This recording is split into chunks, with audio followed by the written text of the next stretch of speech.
Live from New Delhi, you're watching DD India Newshour, India's voice to the world. I'm Ramesh Ramachandran. Coming up in the next hour, Prime Minister Modi holds talks with President Macron in Mumbai. India-France ties elevated to a special global strategic partnership, and Year of Innovation launched. Prime Minister Modi and President Macron virtually inaugurate the H125 helicopter assembly line near Bengaluru to manufacture made-in-India helicopters capable of high-altitude operations. Prime Minister Modi says India should be among the top 3 AI superpowers in the world.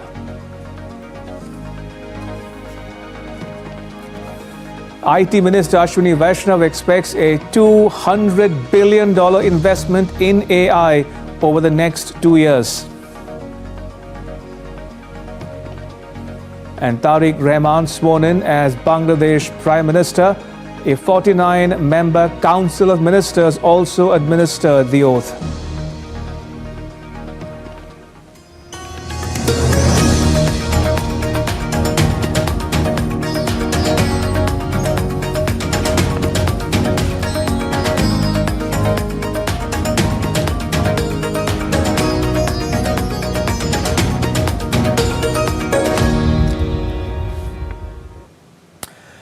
India and France have elevated their partnership to a new level.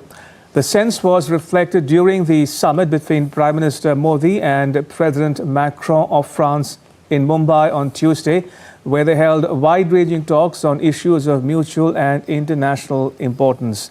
DD India's Akhilesh Suman reports. Calling France one of India's oldest strategic partners, Prime Minister Modi said the two leaders have injected new depth and energy into the relationship. On Tuesday in Mumbai, after the summit, both leaders said that partnership has been elevated to a special global strategic partnership. France Bharat के सबसे पुराने strategic partners में से एक है और president macro के साथ मिलकर हमने इस स्ट्रेटेजिक पार्टनरशिप को अभूतपूर्व गहराई और ऊर्जा दी है। इस विश्वास और साझा विजन के आधार पर आज हम अपने संबंधों को स्पेशल ग्लोबल स्ट्रेटेजिक पार्टनरशिप के रूप में स्थापित कर रहे हैं। ये पार्टनरशिप केवल स्ट्रेटेजिक नहीं है। आज के उथल-पुथल से भरे युग में यह ग्लोबल स्टेबिलिटी और ग्लोबल प्रोग्रेस की पार्टनरशिप है। A major highlight of the summit was the inauguration of the H125 helicopter assembly line in India. More than 20 agreements were signed covering defense production, innovation, trade, connectivity, and people-to-people ties. The launch of the India-France Year of Innovation aims to transform the strategic partnership into a partnership of the people. New joint innovation centers will be established. Startups and MSMEs will be connected. Both sides announced cooperation in critical minerals, biotechnology, and advanced materials. On the global stage, French President Emmanuel Macron stressed that the India-France partnership is rooted in trust and democratic values. The bilateral relationship between India and France is truly remarkable and unique. This relationship is one of trust, openness, and ambition. We have also decided today to elevate this partnership to a special strategic partnership, granting it a new status. There is no doubt about that because we have complete faith in this relationship and we have been doing so for the past 8 years. India will soon open a Swami Vivekananda Cultural Center in France, further strengthening the people-to-people bonds. Akhilesh Suman's report for DD India from Mumbai. Now, India and France also strengthened their defense ties at the annual India-France Defense Dialogue held in Bengaluru. Prime Minister Modi and President Macron virtually unveiled the H125 helicopter assembly line near Bengaluru in the Indian state of Karnataka, even as Defence Minister Rajnath Singh and his French counterpart Catherine Vautrin took stock of bilateral cooperation in defence. DD India's Rabindra Chauhan has more. The world witnessed a milestone on Tuesday when Prime Minister Narendra Modi and the French President Emmanuel Macron digitally unveiled the final assembly line of the H-125 helicopters in Bengaluru. The facility has been set up in Vemagal by Tata Advanced Systems Limited in partnership with Airbus. The milestone was achieved during the 6th India-France Annual Defence Dialogue, which was co-chaired by Defence Minister Rajnath Singh and France's Minister of the Armed Forces and Veterans Affairs, Catherine Vautrin, in Bengaluru on Tuesday. The meeting reviewed the full spectrum of bilateral defence cooperation with a focus on expanding industrial collaboration. Addressing the dialogue, Rajnath Singh lauded the private sector's growing role in defence production and highlighted key reforms, including the establishment of defence industrial corridors. Historically, Indian defence production was largely public sector oriented due to various reasons like requirement of high capital investment and long gestation period. As a result, the contribution of private sector in total defence production and export was less than desirable. However, with a number of reforms like corporatization of ordnance factories, liberalized investment schemes, establishment of the defence industrial corridors, and many such steps, today the share of private sector in total defence production stands at almost a quarter of all defence production in the country. Catherine Vautrin said the achievement reflects the deep India-France strategic partnership, shared priorities and mutual trust. These achievements show the depth of the India-France strategic partnership. It demonstrates how France's technological capability and India's industrial strength can come together to boost India's Make India in India program in aerospace and defense. This project, India's very first private sector helicopter assembly line, it's a concrete expression of trust, shared priorities, and a forward-looking and ambitious relationship. Meanwhile, the private sector final assembly line, inaugurated jointly by Prime Minister Modi and President Macron, will manufacture the Airbus H-125 helicopters in India, boosting the rotorcraft market in South Asia. The Made in India H-125 will support civil and para-public sectors and meet the Indian Armed Forces' requirements for light multi-role helicopters, especially in Himalayan regions. Defence remains a key pillar of India-France relations. The partnership was further strengthened through high-level exchanges, including PM Modi's participation as guest of honour at France's Bastille Day parade in 2023 and President Macron's visit as chief guest at India's Republic Day parade in 2024. Rabindra Chauhan's report, DD India. Now, defence and security, civil nuclear matters and space are the main pillars of this strategic cooperation between India and France. In recent years, the partnership has broadened to include cooperation in AI, blue economy and the Indo-Pacific. The next report takes a deep dive into the robust relationship between India and France over the years. The core of India-France partnership is underpinned by the shared democratic values, belief in multilateralism as a means to tackle global challenges, respect for international law, and strong economic, cultural, academic, and people-to-people ties.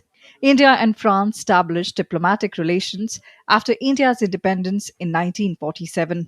Strategic partnership with France was launched on 26 January 1998. Year 2023 marked 25 years of India-France strategic partnership. During Prime Minister Modi's visit to France in 2023, both sides adopted the roadmap Horizon 2047. French President Emmanuel Macron paid a state visit to India as the chief guest for 75th Republic Day of India on 26 January 2024. In February 2025, Prime Minister Narendra Modi paid a visit to France and co-chaired with President Macron the AI Action Summit in Paris. France remains India's second biggest defense supplier. Defense cooperation between the two sides is reviewed under the annual defense dialogue. India signed 63,000 crore rupees deal with France in April 2025 for 26 Rafale marine jets.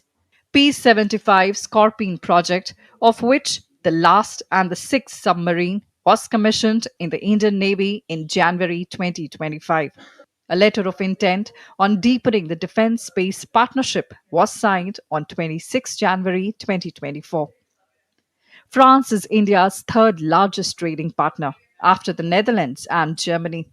For the year 2024-25, Indian exports to France amounted to 6.6 billion euros. Bilateral trade between India and France has more than doubled in the last decade to 12.67 billion euros in 2024-25.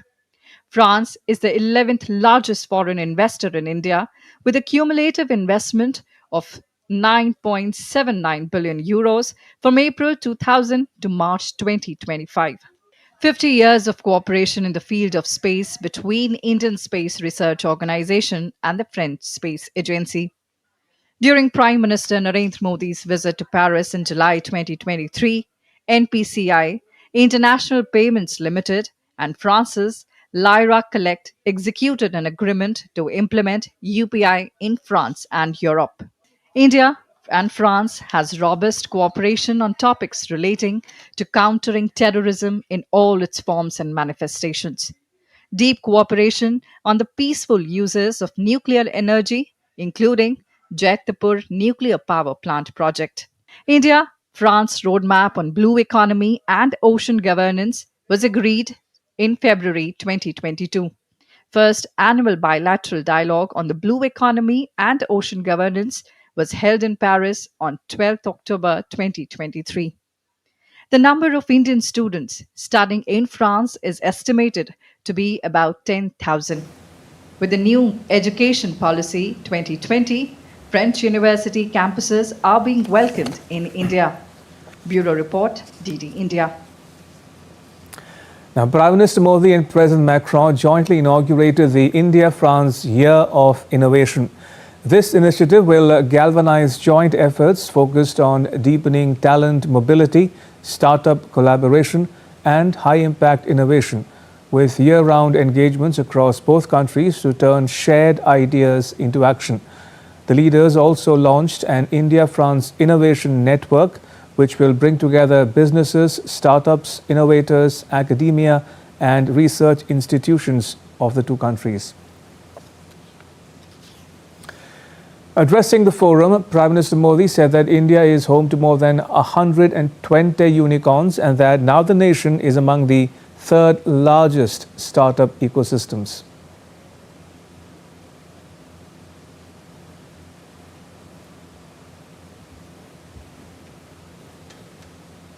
का तीसरा सबसे बड़ा startup ecosystem बन चुका है।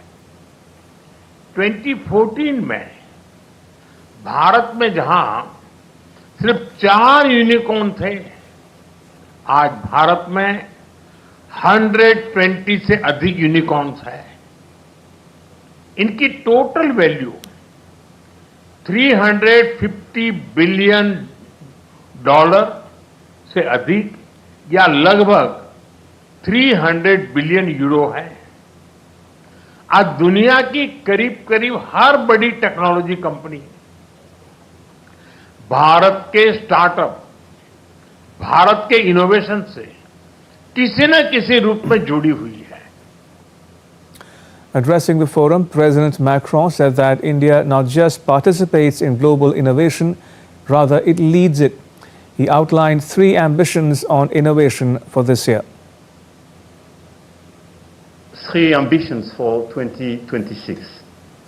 First, to better connect our ecosystems in order to make life easier for researchers, entrepreneurs, students, investors who are willing to develop partnerships.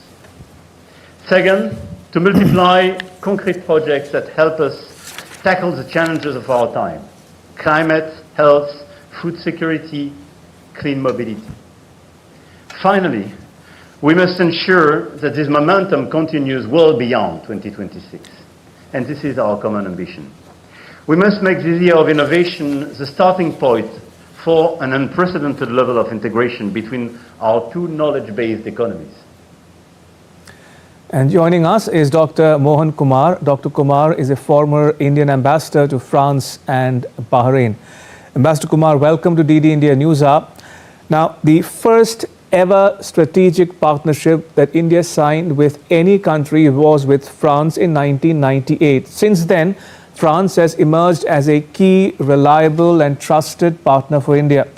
Correct me if I'm wrong, but France was the only country that did not impose sanctions on India after it conducted nuclear tests in 1998. And today, the India-France partnership straddles defense, civil nuclear energy and space, in addition to clean energy and now AI. Now, how did this come about? What's the secret sauce, as it were, that keeps this relationship growing from strength to strength? Thank you very much, Ramesh, for having me. And I would like to answer in the affirmative to all the questions you have raised. It was the first country with which we had a strategic partnership. Second, it was the only country which understood the nuclear tests of 98 and did not impose sanctions. I think they had a wonderful president at the time, just like the present president, Jacques Chirac, who understood India and where India was coming from. As for the secret sauce that makes this strategic partnership work, I would say two or three things. One, we never criticize each other in public, and that is a very good diplomatic convention to follow. It doesn't mean we don't have issues. We've never had very serious problems, but whatever issues we do have, we discuss them behind closed doors. In that sense, these are two countries which practice old-fashioned diplomacy. The second reason why the two countries have had such a wonderful partnership is because of their fundamental commitment to strategic autonomy and multipolarity. Both countries firmly believe that each country must be allowed to practice strategic autonomy, and both countries believe in a multipolar world order. So that helps things. Last but not least, I would also say that there is a comfort factor between France and India when it comes to people ties. Our scientists and our diplomats across the board, there has been a comfort level. I would also say and add finally that among all the countries, France perhaps has a better record than most Western countries in transferring technology to India. You have to go back to 1950s when we cooperated with them on aircraft, and since then to date there has been some substantial transfer of technology. May not be 100% in all cases, but there is nevertheless a substantial transfer of technology. For all these reasons, I would say that India and France have developed the famous or the elusive trust factor. You will find that both the leaders use the word trust at least half a dozen times. And this is not hyperbole. Really, the partnership is based on trust and cooperation. Indeed. And now coming to the Mumbai summit, Ambassador Kumar, what did you make of the optics and outcomes from the talks, annual foreign minister level talks on the defense front, the production of the Hammer missiles in India and the inauguration of a helicopter assembly line? Why don't you put the India-France ties in its proper context for our viewers? No, it's very hard to think of the present visit except in terms of a strategic reaction by France and India to a world that has become significantly more turbulent in 2025. There is no other way to put it, Ramesh. This is a reaction by two middle powers. France is, of course, a developed country. I am aware of that. But nevertheless, I think it would be not entirely wrong to call both France and India middle powers. These are two middle powers that are reacting to the geopolitical turbulence as they see it What they are doing, therefore, is trying to pool their strengths and ring fence their relationship to the outside world, which is becoming geoturbulent. That's the way I see it. So they are consolidating their gains, which have been achieved in the relationship. They are trying to take it to the next level. I don't think it is entirely hyperbole to say that the relationship has been elevated to the level of a special global strategic partnership. I think that fits the billing of the two countries. More than anything else, I like the Prime Minister's description of the relationship as a partnership without boundaries. It's become a no boundaries strategic partnership where almost nothing is out of bounds for these two powers. Talking specifically of Mumbai and the list of outcomes that I was just able to glance at, I believe that France and India have decided that in defense, they will make a paradigmatic shift from just a buyer-seller relationship to that of Make in India. This is the first time this is happening. When I was ambassador, we would plead with our French interlocutors that please don't keep selling us these expensive Rafale aircraft. We can of course buy it, we know it is the best, but that is not a long-term option. India is a developing country, we don't have limitless cash. So we would tell them, please convert this into Make in India, transfer technology, use local content. I am particularly delighted to inform you that that is precisely what has been done. In the next 114 Rafale aircraft that will be acquired, while 18 will be taken off the shelf in new condition, flyaway condition, as they call it, the other 96 will be made in India with at least 50 to 60% local content. I think it's an excellent start.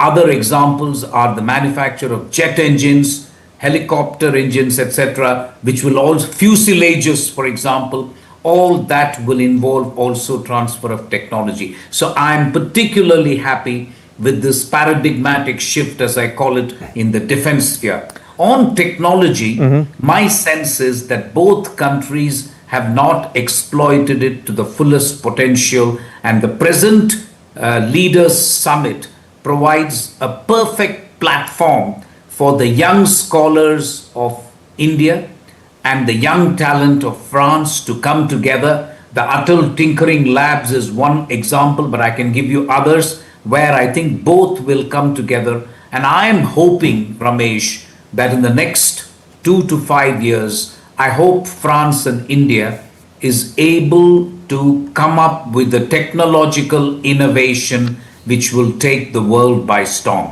That is the only way. We must come up with an invention which will be rooted in improving people's lives or in dealing with climate change so that we can take the world by storm. It hasn't happened yet, but I have every confidence that it can happen in the next couple of years. Fair enough. And as we wrap it up, Ambassador Kumar, one quick question. Does it help that President Macron and Prime Minister Modi enjoy a good personal rapport? Does personalized diplomacy matter in today's world? Oh, 100%. And especially with somebody like Prime Minister Modi. If you, I can say, I've said this before, but I will say it again, it bears repetition that other than the late leader Shinzo Abe, who I think enjoyed an amazing relationship with Prime Minister Modi without a doubt, but outside of that, among all the current leaders you have in the world, there is no leader with whom Prime Minister Modi enjoys a better relationship than President Macron. I have been witness to it. I think I was the one who was ambassador when they first met in France. And since then, I have noticed that this personal relationship has gone from strength to strength. And I think when President Macron's time runs out next year, I think Prime Minister Modi and India will miss him dearly. On that note, Ambassador Kumar, a pleasure as always to talk to you. Thank you for your time. Appreciate it.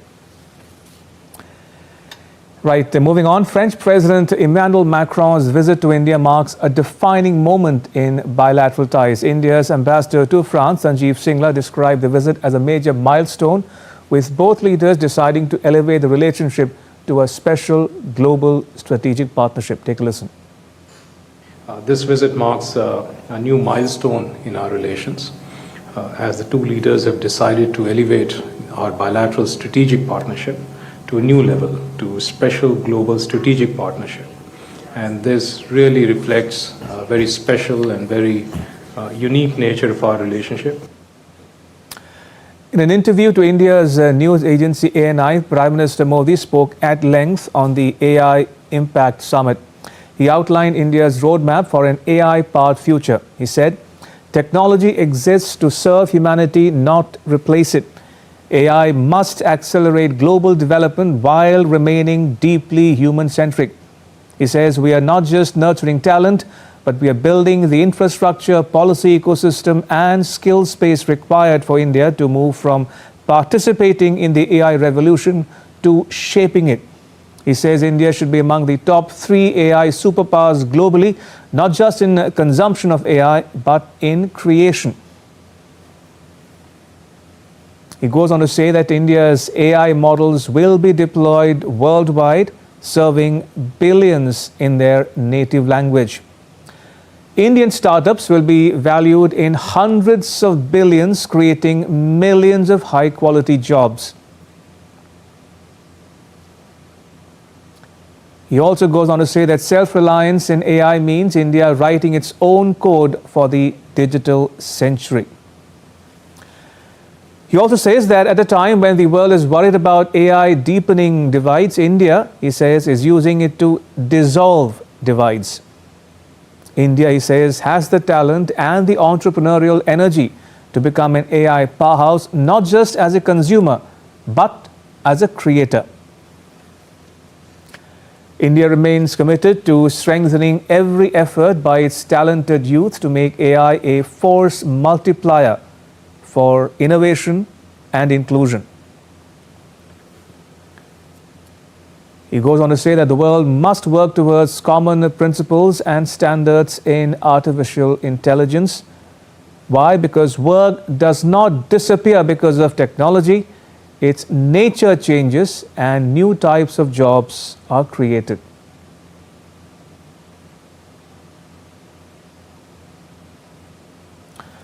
He says history teaches us that whenever innovation happens, new opportunities emerge.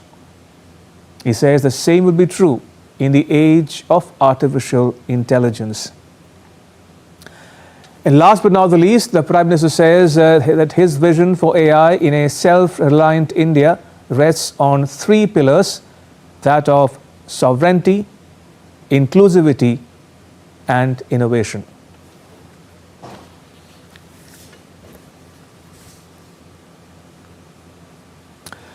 On Tuesday, the summit saw a number of thought-provoking sessions where stakeholders discussed about the positive outcomes of AI. DD India's Deepika reports. The India AI Impact Summit's second day witnessed a lot of action unfolding across different halls of the venue. The event not only hosted valuable and thought-provoking sessions on AI, but also offered visual delight to the visitors with its unique and one-of-a-kind expo at New Delhi's Bharat Mandapam. From health to investment consideration and AI as a Vishwaguru, global leaders came together to deliberate extensively at the ongoing summit. Today we definitely need is to create awareness on a massive scale.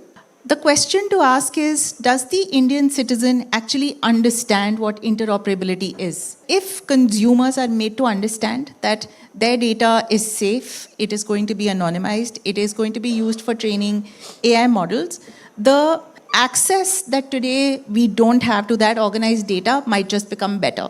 You have national health research priorities, right? A lot of those calls have been gone out. So we already have an ecosystem where across India. So those we have centers which have been identified which are doing research in particular areas. So we have that ecosystem and that can be leveraged. So identifying places where research is already being developed. The sessions also mulled on how AI can be regulated so it sticks to the motto of welfare for all, happiness of all. Many industry stakeholders led from the front in this context in one of the sessions called AI Vishwaguru, Catalyzing Learning and Impact. AI is taking forward the narrative of digital public infrastructure.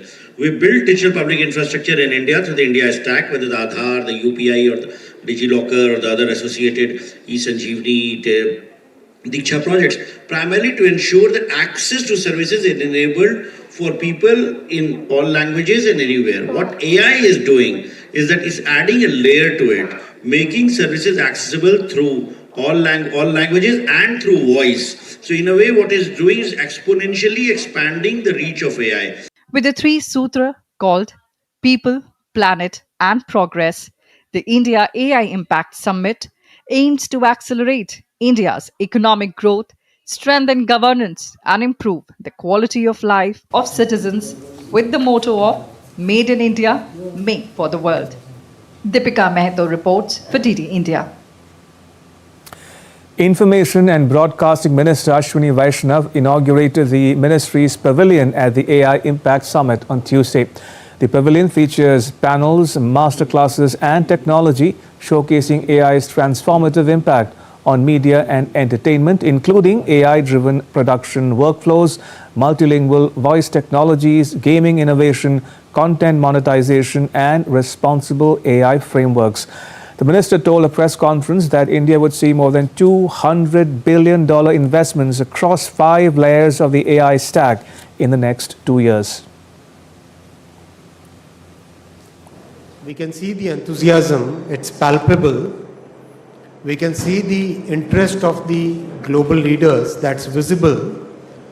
We can see the investment opportunity that is today countable. It's going to be probably over the next 2 years, more than $200 billion worth investment is likely to come. We can see the commitment of VCs in our deep tech startups. That's clearly committed. We can see that interest in making AI accountable to the society, making sure that we can get the benefits of the new technology while we can contain the harms which might come from it.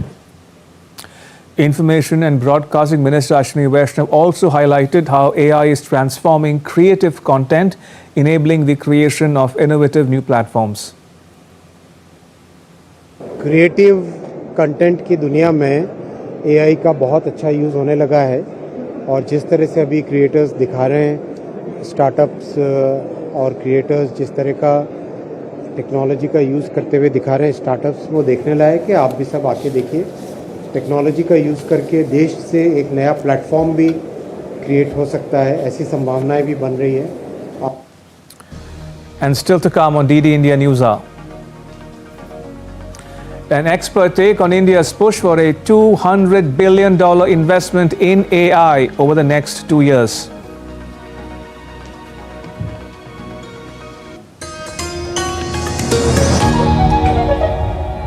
Can the US launch a bombing campaign against Iran? The Philippines vessel suffered structural damage. The saga of child sexual abuse is the United States China's debt trap strategy. Truth is stranger than fiction. But sometimes hard to uncover.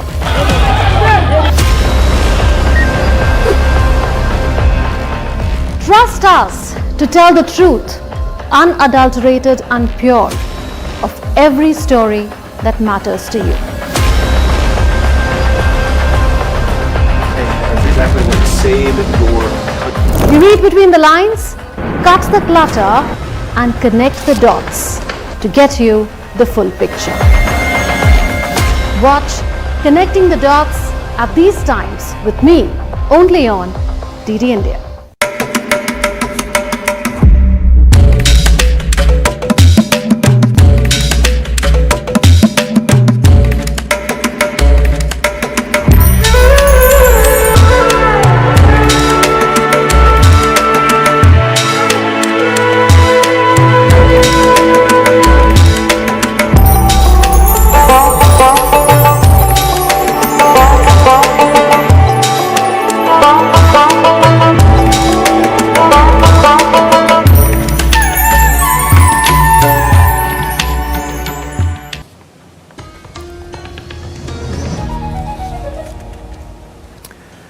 Welcome back. You're watching DD India News Hour. I'm Ramesh Ramachandran. Right, going back to the top story we are tracking here on DD India News Hour, the day 2 of the AI Impact Summit taking place in New Delhi. Joining us is Mr. Shresh Srivastav. He is the Chief Strategy Officer of NOS, a next generation AI first digital transformation company based in India. Mr. Srivastav, welcome to DD India News Hour. Did I get the name of your company right? NOS? No, so it's pronounced IONOS. IONOS, okay. My apologies. IONOS it is. Right, so Mr. Srivastav, Minister Vaishnaw spoke about India wanting to attract investments worth more than $200 billion in AI in general and data centers in particular over the next couple of years. He also spoke about how the investments would span all 5 layers of the AI stack. How do you look at India's ambitious plans in this regard? So first of all, it's incredibly encouraging to see the government's vision, which is so holistic, whereas the rest of the world focuses only on India taking lead in the agentic layer or in the application layer. When you hear such forward-looking thoughts that it's across all 5 layers and not just at a single layer, that's very encouraging to hear. For definitely, one of the things that stands out is this $200 billion number. And we're very happy to hear that, we're looking at infrastructure. We're very happy to hear that, we're going to get a push in data centers, because what that does is that it helps us, visualize the future a lot better, where these models that we keep talking about, these ingrown models which are trained more and more on Indian data, on sovereign data, they will start taking center stage. And that what it essentially does is that it creates a place where India springboards into a future where our models start taking center stage and other countries start using it. So it's an amazing vision to have, but the best laid out visions often come down to a strategic and a very well thought out execution plan. Indeed. And that's where, people like us come in and, we want to make sure that we are supporting the government every step of the way. So let's talk about that a bit more, if you will, Mr. Srivastav. In the budget, for instance, the Indian government made known its ambitions to be known as a prominent data partner. Do you think the tax incentives proposed in the budget for the development of data centers will come in handy? Oh, absolutely. If you look at it, the data center cost of setting up, a megawatt data center in Europe is 10 million back of the envelope. And if these tax incentive structures start coming in and they go through the proper financial DD, you essentially create an opportunity for a lot of these data centers to then start coming up in India. And if you start aligning not just the national incentive structures, but state incentive structures as well, India holds a very strong competitive advantage of opening some of these larger data centers here, right? And that means you provide not just data, but you also start providing the infrastructure, which makes the market a lot more attractive for the global AI players. And you'll see that with the recent amount of new models that are coming in. Obviously, data has always been key, but now if you control and you own the infrastructure layer as well, or you provide that layer as well, then the cost of developing applications starts coming down as well, right? So that's capturing the entire ecosystem in a manner of speaking, which I feel is a masterstroke. Would you also like to share with our viewers watching this broadcast your experiences or expectations from the AI Impact Summit taking place in New Delhi? I ask this because Prime Minister Modi has recently pitched the country as a global AI hub, calling investors, companies and governments alike to invest in India's data centers. So are policies in place for attracting talent and resources alike? So first of all, again, when you work and you're led by such visionary leaders, you start seeing India less as, everybody talks about enterprise AI. And what you now see is that India is getting enabled into what I would like to call, or what people around the world call it, as a national AI, right? Or you could start seeing a country level AI. Now, with that in mind, yes, it is the first steps are there. And then obviously when you start executing and once these large data centers start coming in, there may be a lot more learnings that may come across. And the good part is with a government that is this forward looking, or with a leadership that is this forward looking, I'm sure that, once the ground level challenges start surfacing, whether it is talent readiness or whether it is natural resources, or whether it is whatever it is that starts acting like a chokehold, those will get resolved as well. So I'm sure that once those bridges we'll cross once we start getting there. But it's a welcome change to see that such large initiatives are getting approved, especially at a policy level. Right. The second thing that you see with this AI Impact Summit is that today I went there early morning, and the entire expo, I think you need the full 2.5 days to be there. Some of the work that is being done by the startups is phenomenal, whether it is healthcare, whether it is BFSI, whether it is, whatever it is. Some of the ideas, the conversational AI, the CX piece that is getting created is just phenomenal. And INOS, we're lucky and we're happy to be a part of the transformation journey as well. Mr. Srivastava, I'm approaching the end of my time, but I've just about enough time to ask you one frequently asked question, and that is, a recent report, for instance, by professional services agency KPMG projected that the total installed power of India's data centers is likely to reach about 2 gigawatts by 2026 from the current level of 1 gigawatt. Clearly, the future of data center leadership will also depend on energy, among other factors. Right. But AI is an energy guzzler. So how do you think India and the world at large intend to overcome the so-called energy problem? I think there are enough initiatives that if you look at the budget as well, there are enough initiatives which are being pushed on renewable energy taking center stage as well. Mm-hmm. And there are more initiatives, and you're right, because there are air-cooled data centers, water-cooled data centers. So AI does take not just energy, but it does take natural resources as well. But having said that, the abundance of natural resources that India has, along with the fact that you have these policies which are taking center stage to promote renewable energy, to promote more sustainable practices. Mm-hmm.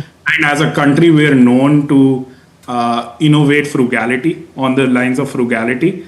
So it does give India a competitive advantage. And now you see some of the reverse talent coming back to India. So that definitely means that there will be a lot more ideas. There will be a lot more innovation that we will see when it comes to energy usage, or when it comes to resource usage, even along data centers, right? So it's definitely just the beginning. I think it is one of the most exciting space to be in right now. And the way things are going, and if I implore you to come and go and visit some of these stalls, and the way they talk about data centers, indeed, it's amazing. There's some really groundbreaking ideas out there. Absolutely.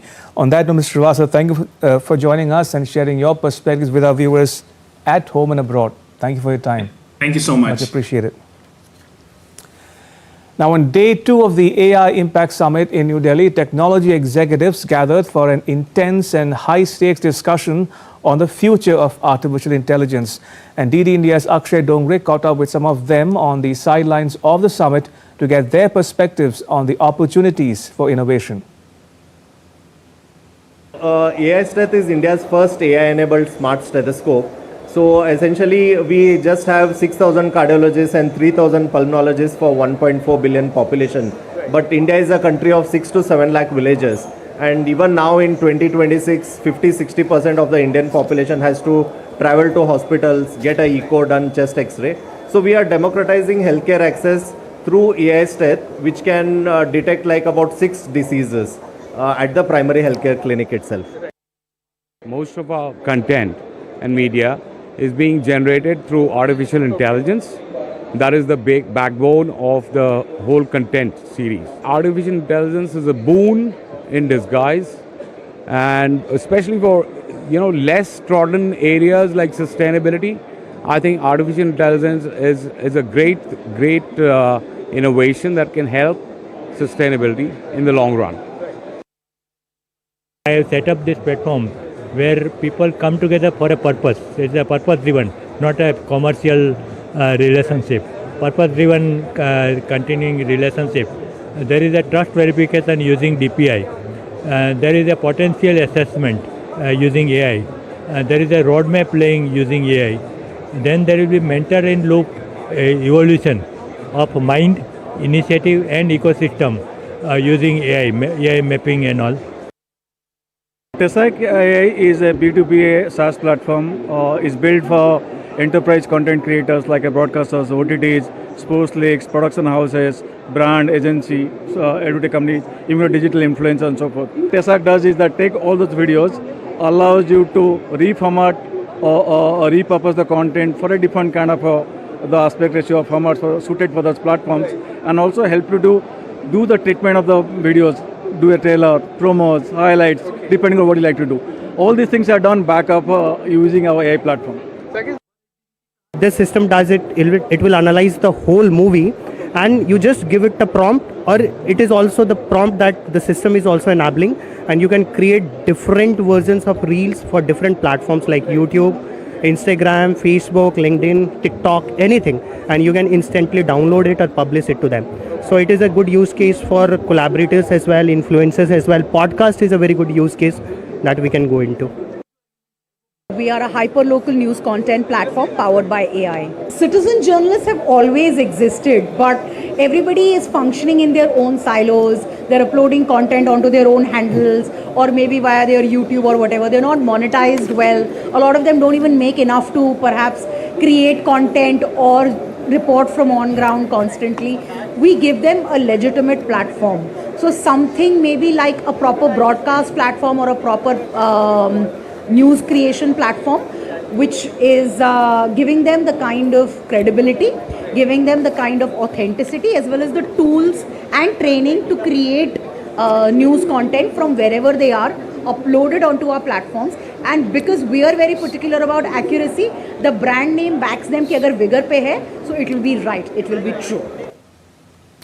Soul Era AI Solutions, India's first AI-powered graphology platform, is turning handwriting into instant, expert-verified personality insights.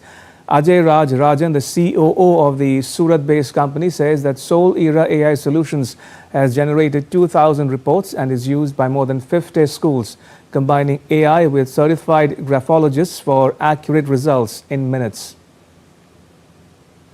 What we did is that we used AI, we dovetailed emotional intelligence frameworks, and we dovetailed the graphology in it, and we created a company called Solera, which helps people to figure out about their personalities, which can be used for students in education.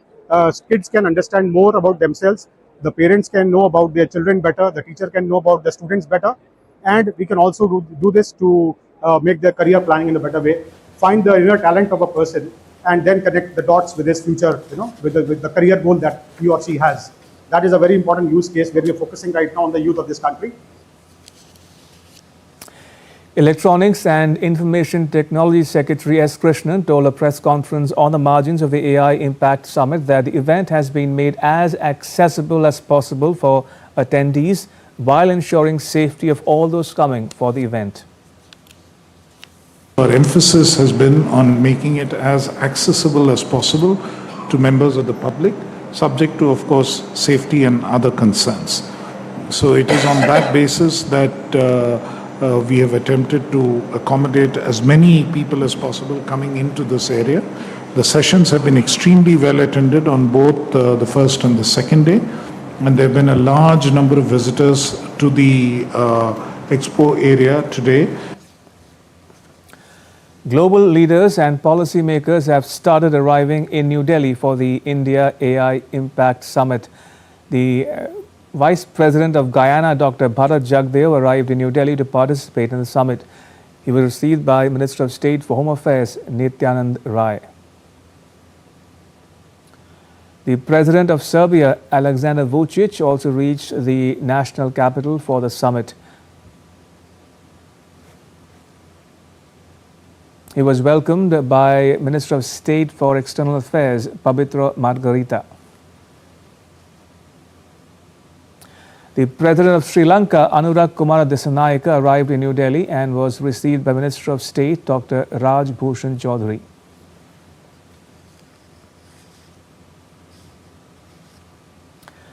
Bharat Vistar, which was launched in Rajasthan on Tuesday, is the Indian government's farmer-centric AI-powered digital public infrastructure, which will deliver reliable information to farmers by connecting various government and scientific sources. Take a look.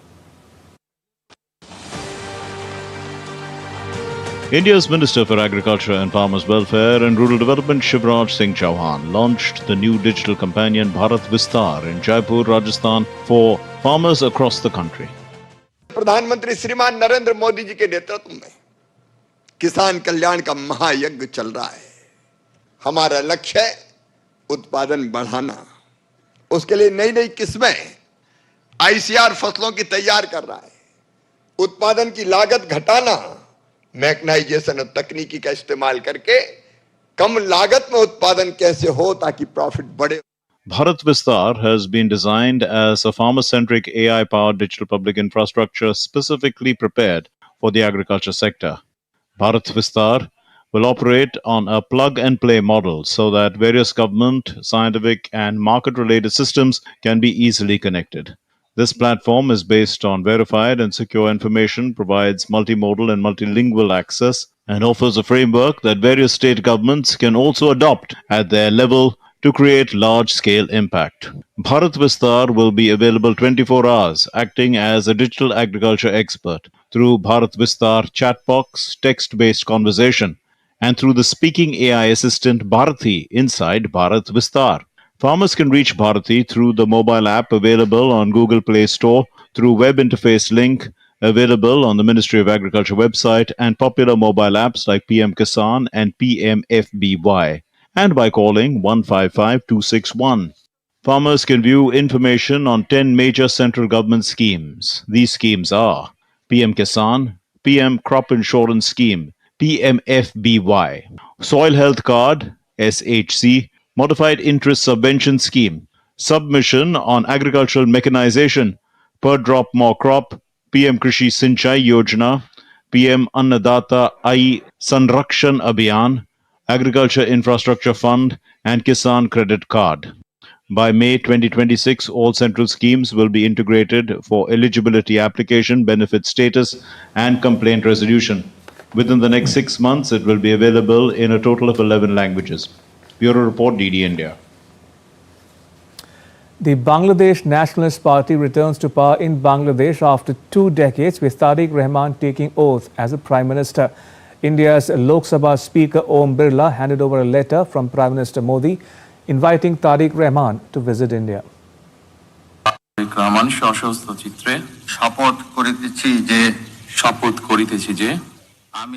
BNP chief Tarique Rahman took oath as Bangladesh Prime Minister on Tuesday.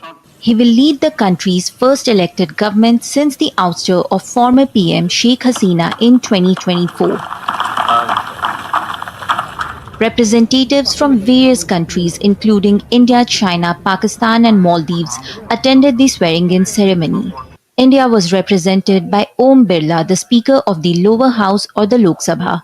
Meeting Rahman post the ceremony, Birla handed over a personal letter from Prime Minister Narendra Modi conveying his wishes to PM Rahman and inviting him to visit India at the earliest convenience. Breaking with tradition, the ceremony was held at the National Parliament building instead of the President's official residence where such events are usually organized. 25 ministers and 24 state ministers also took oath.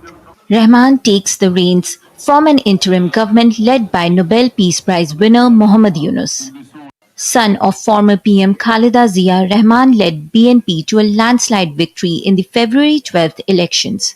He returned to Bangladesh in December last year after 17 years in exile in the UK.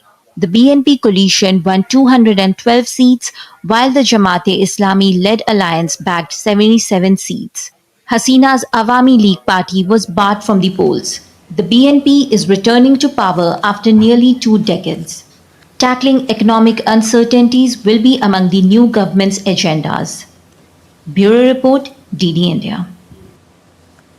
And Indian Foreign Secretary Vikram Misri had a courtesy meeting with the leader of opposition of Bangladesh and party leader of Jamaat-e-Islami, Dr. Shafiqur Rahman. Mr. Misri conveyed greetings to Dr. Rahman on his new role and reaffirmed India's enduring support to Bangladesh, underscoring the people-centric nature of the ties.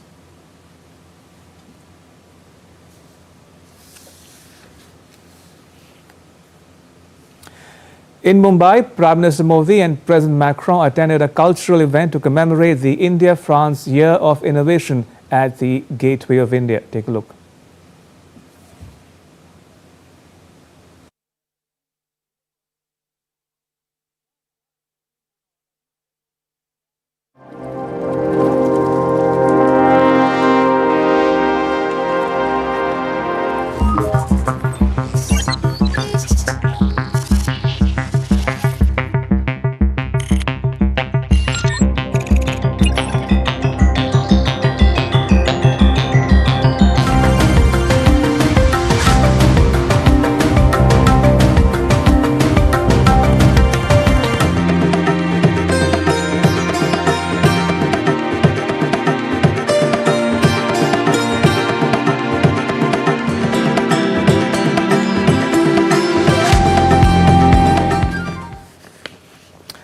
And that's all for this edition of DD India Newshour. You can get the latest news on the DD India mobile app on both Android and iOS platforms. Scan the QR code to download it. And we'll be back with more news as it breaks. I'm Ramesh Ramachandran from all of us here in New Delhi. Thanks for watching DD India Newshour.